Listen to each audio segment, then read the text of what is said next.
नमस्कार। सवाल तो पूछेंगे में आपका स्वागत है। मैं राजेश सोनी और आज का हमारा विषय है सवाल पर बवाल। दरअसल मध्य प्रदेश में एमपीपीएससी परीक्षा में पूछे गए एक सवाल को लेकर विवाद खड़ा हो गया। दरअसल परीक्षा में एक सवाल पूछा गया था कि क्या कश्मीर को पाकिस्तान को देने का निर्णय लेना चाहिए। सवाल के जवाब में दो विकल्प भी दिए गए। पहला, हां, इससे भारत का बहुत सा धन बचेगा, और दूसरा विकल्प था, नहीं, ऐसे निर्णय से इसी तरह की और भी मांगे बढ़ जाएंगी। तो वहीं सवाल को लेकर मध्य प्रदेश में विवाद भी गिराया गया, साथ ही साथ सियासी घमासान भी मच गया। विपक्ष भी सरकार से कार्रवाई की मांग करते हुए सरकार पर हमलावर दिखाई दे रहा है, और इसी पर आज हम चर्चा करेंगे। कई मेहमान भी हमारे साथ जुड़ेंगे, लेकिन उससे पहले देखिए हमारी खास रिपोर्ट। देखिए, ये वही प्रश्न पत्र है जो इस समय विवादों में घिरा हुआ है। दरअसल प्रश्न पत्र में एक ऐसा सवाल पूछा गया जिसको लेकर बखेड़ा खड़ा हो गया। नजर डालिए इस प्रश्न पत्र पर। इसमें कश्मीर को लेकर एक सवाल पूछा गया है। सवाल ये कि क्या कश्मीर को पाकिस्तान को देने का निर्णय कर लेना चाहिए। और इतना ही नहीं, इस पर दो तर्क भी शामिल किए गए। तर्क एक, हाँ, इससे भारत का बहुत सा धन बचेगा। तर्क दो, नहीं, ऐसे निर्णय से इसी तरह की मांगे और भी बढ़ जाएंगी। और उत्तर में ए, तर्क एक मजबूत है, और बी, तर्क दो मजबूत है। सी, तर्क एक और तर्क दो दोनों मजबूत है, और डी, तर्क एक और तर्क दो दोनों ही मजबूत नहीं है। सवाल कश्मीर से जुड़ा था तो विवाद गहराना भी लाजमी था। सरकार की तरफ से तुरंत संज्ञान लेते हुए उच्च शिक्षा विभाग को कार्रवाई के निर्देश दिए गए। दो प्रश्न पत्र बनाने वाले थे, दो मध्य प्रदेश के, एक महाराष्ट्र के हैं। पीएससी ने दोनों को डीवार कर दिया है। प्रश्न आपत्तिजनक है और दोनों को पीएससी सरकार को, उच्च शिक्षा विभाग को कार्रवाई के लिए लिख रहे हैं। पूरे देश के अंदर इसकी सूचना दे दी गई है कि ये डीवार हो गए हैं, इनसे कोई ये काम न ले। कश्मीर का मुद्दा देश में संवेदनशील रहा है, और यही वजह है जो अब इस पर सियासी घमासान भी मच गया। एक तरफ सरकार भले ही कार्रवाई की बात कर रही है, तो वहीं विपक्ष सरकार की इस कार्रवाई से संतुष्ट नहीं दिख रहा। विपक्ष का कहना है कि ऐसे लोगों पर राष्ट्रद्रोह का मामला दर्ज होना चाहिए। देखिए, मध्य प्रदेश पीएससी में जिस प्रकार का सवाल पूछा गया है वो पेपर सेटर की विकृत मानसिकता को दर्शाता है।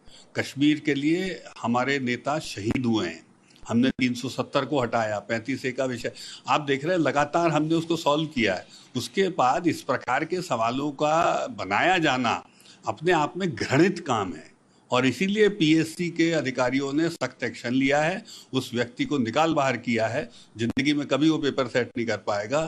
साथ साथ जो भी आवश्यक वैधानिक कार्रवाई होती है उसके खिलाफ की जा रही है और तगड़ी कार्रवाई की जाएगी। स्तर पर जिसका मान है, सम्मान है, प्रतिष्ठा है, उसे लेकर पूरे देश की भारतीय जनता पार्टी की सरकारों ने, उनके नेताओं ने WHO की प्रासंगिकता पर सवाल उठाते हुए यह कहा था कि हिंदुस्तान को बदनाम करने के लिए WHO द्वारा अंतरराष्ट्रीय साजिश के तहत यह आंकड़े दिए गए हैं।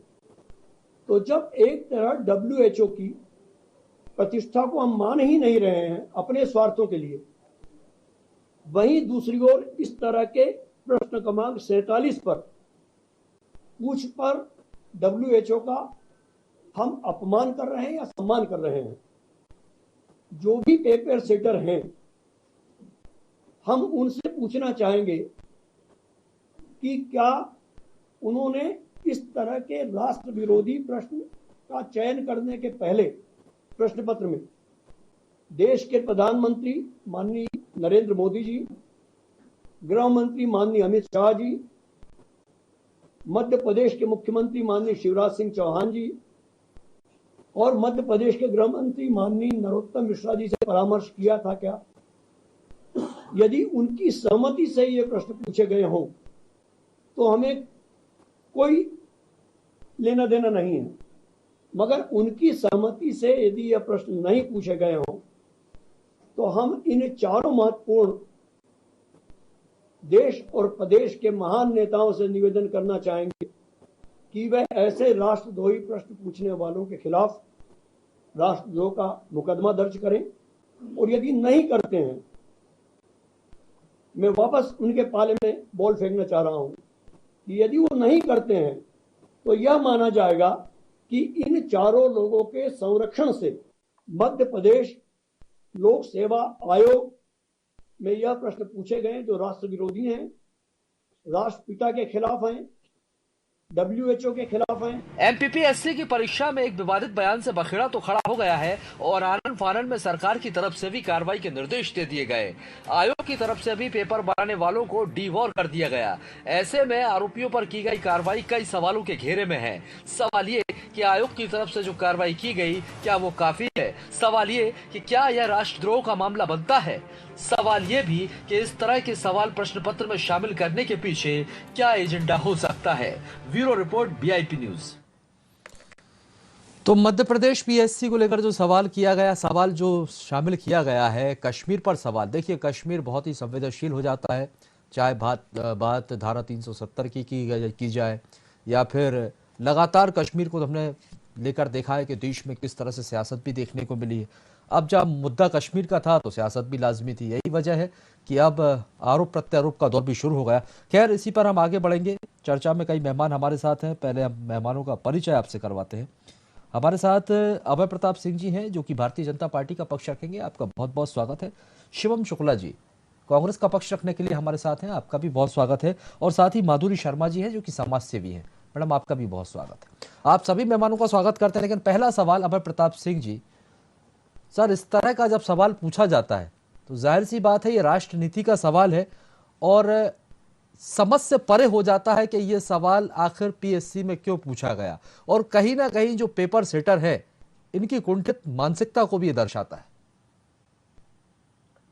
देखिए, इस तरह का प्रश्न पूछा जाना घोर आपत्तिजनक है और जैसा कि आपने देख लिया है कि अभी सभी कार्रवाइयों पर की गई है, उन्हें जो है पूरा डीवार किया गया है। अब वो कभी जीवन में प्रश्न पत्र नहीं कर पाएंगे। जांच बैठा दी गई है, उन पर वैधानिक कार्रवाई भी की जाएगी।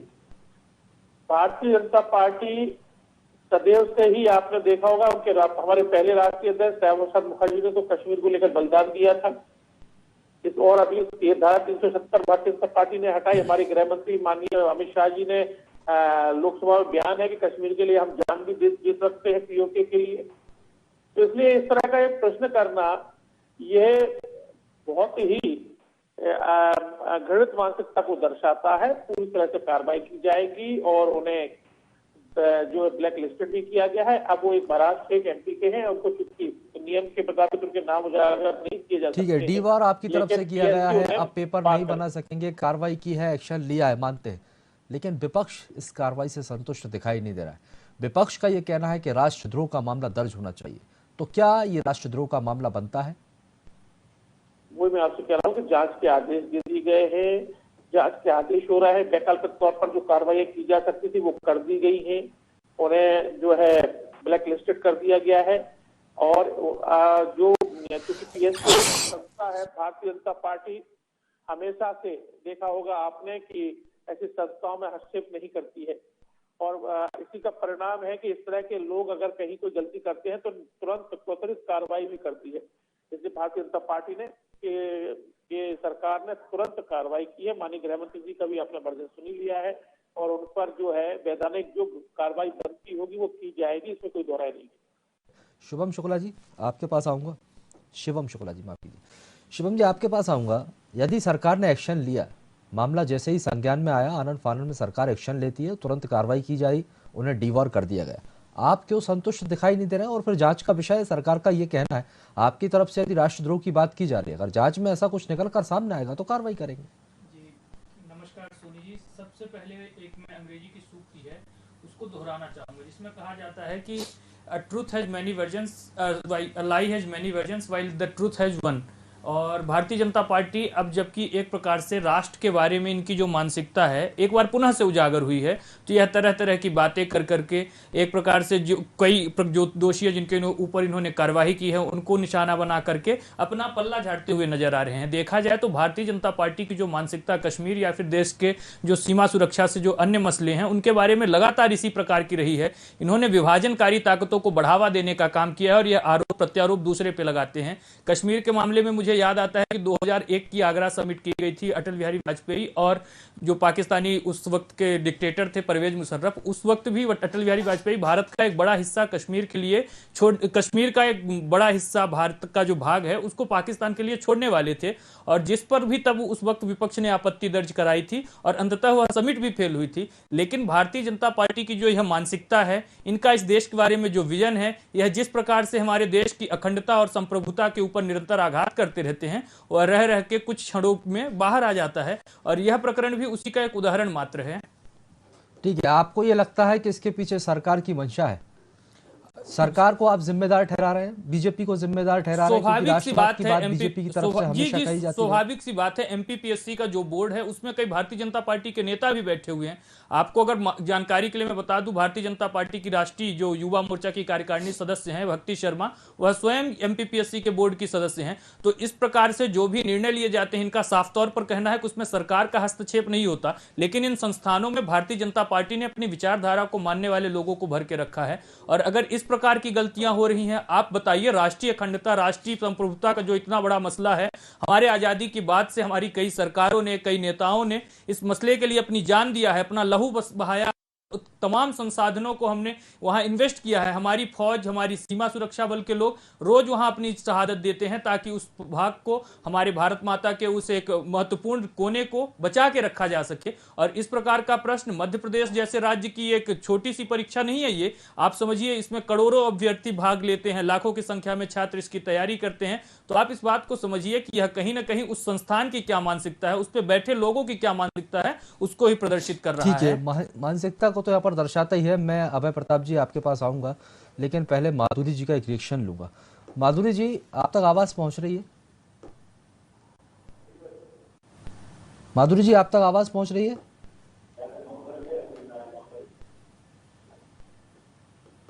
चलिए, मैं लौटूंगा माधुरी जी के पास, संपर्क नहीं हो पाया।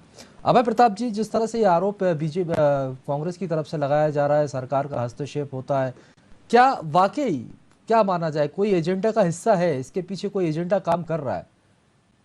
क्यों इस तरह के सवाल पूछे जा रहे हैं और सरकार नकेल क्यों नहीं कसती ऐसे लोगों पर? क्योंकि ये जो सेटर है, ये पेपर सेट करने वाले हैं, कुछ भी सवाल कर लेंगे क्या? अभय प्रताप जी, अभय जी, आप तक आवाज पहुंच रही है?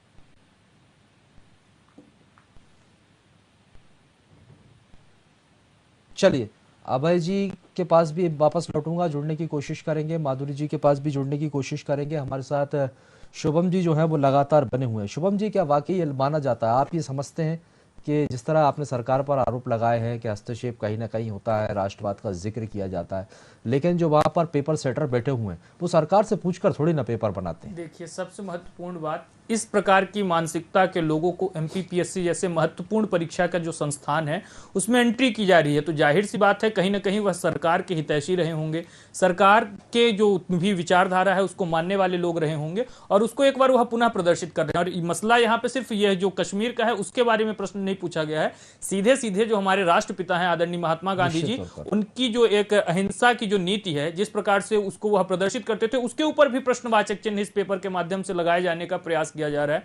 तो आप जो भविष्य में ब्यूरोक्रेट बनाना चाहते हो, तो आप उसके दिमाग में अगर इस प्रकार का जहर घोलने के बाद इस प्रकार से गांधी जी के बारे में घृणा, कश्मीर के बारे में घृणा, इन चीजों को बढ़ावा देते हुए प्रश्न पत्र सेट कर रहे हैं, तो देश में वैसे भी नौकरियों का अभाव है, और उसके बाद अगर कहीं परीक्षा होती भी है तो इस प्रकार की मानसिकता के लोगों को आप सरकारी संस्थानों में अगर एंट्री दिलाएंगे तो मुझे तो लगता है कि देश का भविष्य कहीं ना कहीं कमजोर हाथों में है। और आप देखिए, भारतीय जनता पार्टी, इसके गृह मंत्री अमित शाह जी, जब से यह लोग सत्ता में आए, हमारी राष्ट्रीय अखंडता, राष्ट्रीय एकता के ऊपर निरंतर हमले किए जा रहे हैं, चाहे वह चीन का हमारे भारतीय सीमा के अंदर गांवों को बसा लेना हो, हमारे सैनिकों की शहादत हो, इस तरह की घटनाएं लगातार बढ़ती चली जा रही हैं। अभय प्रताप जी, क्या कोई एजेंडा इसके पीछे काम कर रहा है? जो आरोप शिवम जी ने यहाँ पर लगाए हैं, सरकार का हस्तक्षेप होता है, ऐसे लोग जो पेपर सेटर हैं, कहीं ना कहीं सरकार की विचारधारा को ही रखा जाता है, जब ये यहाँ पर इस तरह के प्रश्न सवाल पूछ रहे हैं तो इसके पीछे सरकार का हस्तक्षेप बताया जा रहा है।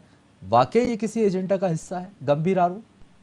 देखिए, इनकी सरकारों में वामपंथी और कांग्रेस की विचारधारा के लोगों को बैठाया जाता रहा है और उन्होंने अपनी विचारधारा देश पर थोपते रहे। वो ये भारतीय जनता पार्टी की सरकार है, इसमें सभी लोगों को अवसर देते हैं और इसे इस प्रक्रिया में जो गलत पाए जाते हैं उन पर कार्रवाई की जाती है।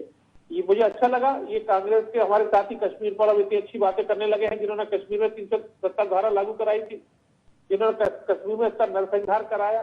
भारतीय जनता पार्टी थी वो सरकार जिसने अभी अमित शाह जी ने उसको 370 धारा को हटाया है।